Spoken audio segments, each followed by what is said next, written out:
સ્વાગત છે તમારું મારા ચેનલમાં। આજે આપણે બનાવશું સરગવા અને બટેટાનું શાક। તો ચાલો શરૂ કરીએ શાક બનાવવાનું।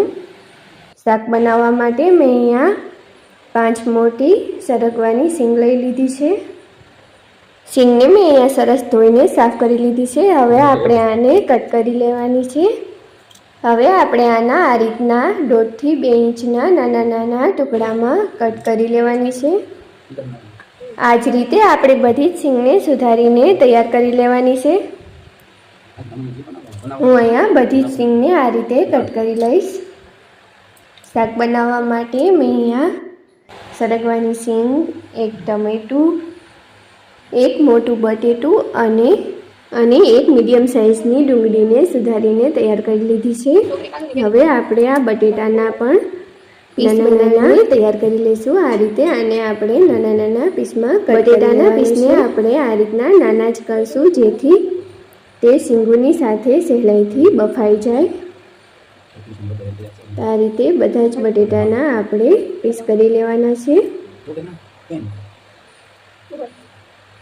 હવે આપણે એક વાસણમાં પાણી ગરમ કરવા મૂકી દઈશું। એમાં થોડુંક મીઠું એડ કરી અને બટેટા અને સિંગોને બાફવા રાખી દેવાના છે।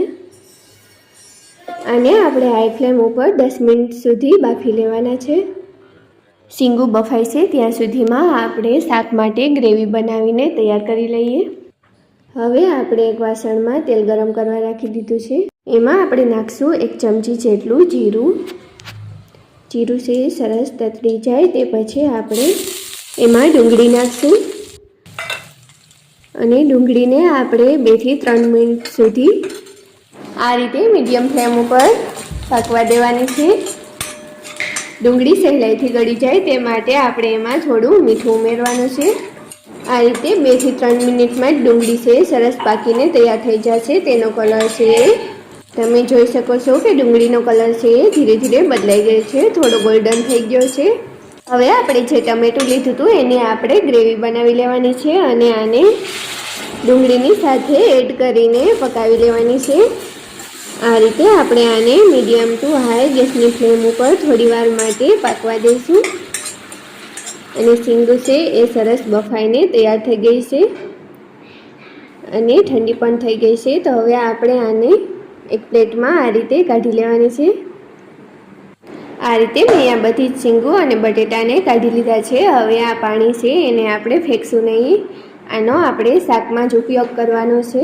ગ્રેવી છે સરસ પાકીને તૈયાર થઈ ગઈ છે, તેમાંથી તેલ પણ છૂટું પડી ગયું છે। હવે આપણે મસાલામાં 1 ચમચી જેટલું લાલ મરચું પાવડર, 1 ચમચી જેટલું ધાણા જીરું પાવડર, થોડી હળદર અને સ્વાદ પ્રમાણે મીઠું એડ કરી દેવાનું છે। મસાલાને આપણે સારી રીતે મિક્સ કરી લેવાના છે।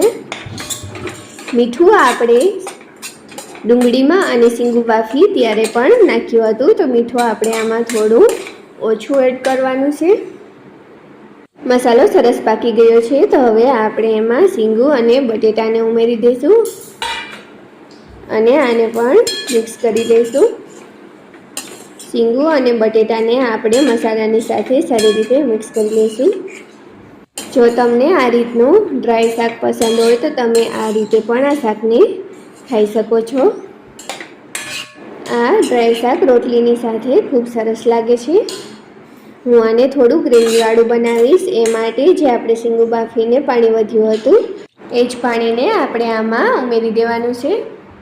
હવે આને મિક્સ કરીને જ્યાં સુધી આમાં એક ઉબાળ ના આવી જાય ત્યાં સુધી આપણે આને પકાવી લેવાનું છે। આને તમે હવે હાઈ ફ્લેમ ઉપર પકાવી શકો છો। આ રીતે હવે આ 2 થી 3 મિનિટમાં સરસ પાકીને તૈયાર થઈ જશે। શાકમાં ઉબાળ આવી ગયો છે। હવે આપણે આને ચેક કરી લઈએ। તો આ રીતે આપણે બટેટાને ચમચીથી પ્રેસ કરશું। આ રીતે પ્રેસ કરવાથી આ સહેલાઈથી તૂટી જાય છે। આ રીતે આ સરગવાનું શાક છે પરફેક્ટ બનીને તૈયાર થઈ ગયું છે।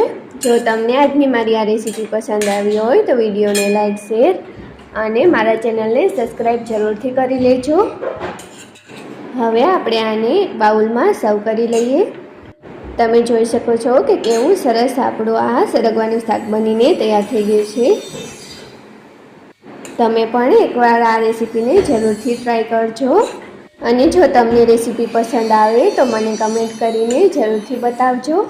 આવી જ નવી નવી રેસીપી શીખવા માટે ચેનલને સબસ્ક્રાઈબ કરી અને સાથે જ પાસેનું બેલ આઇકન જરૂરથી પ્રેસ કરી લેજો અને સાથે જ ઓલ પર ક્લિક કરી લેજો, જેનાથી મારી આવનારી બધી જ રેસીપીની નોટિફિકેશન તમને મળતી રહે. આ રીતે આ સરગવાનું રસાવાળું શાક બનીને તૈયાર છે.